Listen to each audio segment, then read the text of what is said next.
red area, the battery is low. What do? Do you perhaps have your charger nearby and you find an outlet? Or you have what Ken has in her hand there.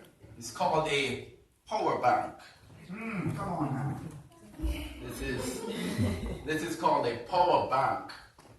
So if your phone is low, you just go ahead. Well, it won't work in this one. This happens to be a USB-C. You have a USB adapter, and you plug it into your phone, and it gives your phone charge. It's a lovely thing to have around. But of course, you have to charge the power bank, right?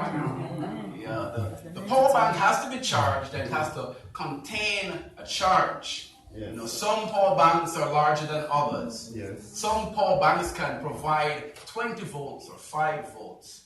But your cell phone doesn't need 20 volts. It doesn't need such a strong charge. But the power bank has to be charged. Yes. So you'd have to find perhaps an outlet. Yes. You have to plug it in until it's fully charged, and then you can walk around with that charge, and if you're low, you can plug in your phone and you can get it charged up. Mm-hmm. And I tell you, sometimes I believe that God is just like a power bank. Come on now. When you're low and you need a charge, you just plug right in and you get some energy, a little boost of energy so that you can keep going. And of course, we access the Lord through prayer, through Bible study, and through witnessing. The human brain takes the most energy from your body. And your body actually runs on electricity. Your phone is just probably 5 volts. But you don't get into such a high percentage of voltage. It is said that we need merely millivolts, a lower capacity of energy. So if a power bank can charge a phone, I'm sure that the Lord can charge us up, right? Amen. But for those who like electricity or like the sciences, perhaps you know that an outlet is between 120 to 240 volts. And of course, that is fed by the circuit breaker. And the circuit breaker has different circuit switches on it. Most of them are 20 amps. I checked the one back there in Elmira, and the circuit box had mostly 20 amp breakers. And there was 150, probably the master.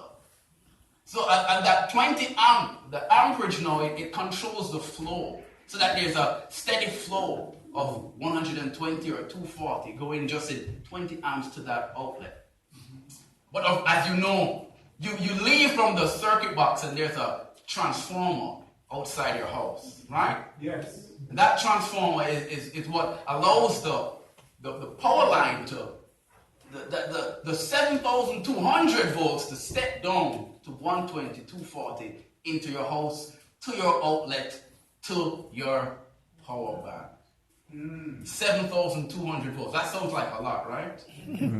The 7,200 volts is regulated by what they call a regulator bank that keeps it at that consistent level. But then there's a substation, and that substation it operates with 10,000 volts. We're stepping up, we're going higher, right? In the last evangelistic series that I was a part of, Michaela was also a part of a series at the same time. It was for a course. You probably would have done that course. The course is called Evangelism. Yes. And for 4 weeks, 4 students conduct the evangelism series. So I had week 1. I led out in the series in a little church called Berry Hill. There were no berries in Berry Hill.